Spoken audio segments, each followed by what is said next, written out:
Hi, if you want to know how to find your SIM card number, then don't forget to watch this video until the end. So firstly, I'll show you how to find your phone number and then the SIM card number. So as a first step, we would need to open settings on our phone and now scroll down until you'll find this tab which is named apps. Now open it and here scroll down again until you'll find a letter P so we can find our phone application. Here is it. So we would need to open it and here we can immediately see this tab which is named My Number, where you can see your actual phone number right now, which is on your phone. Then as the next step, if you would like to find your SIM card number, then we would need to go back to the main settings list and here scroll up until you'll find this tab which is named General, right under the Battery tab.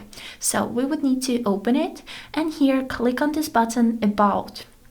Then we would need to scroll down until you'll find this Physical SIM tab, where you can see this ECCID, which is the number of your SIM card.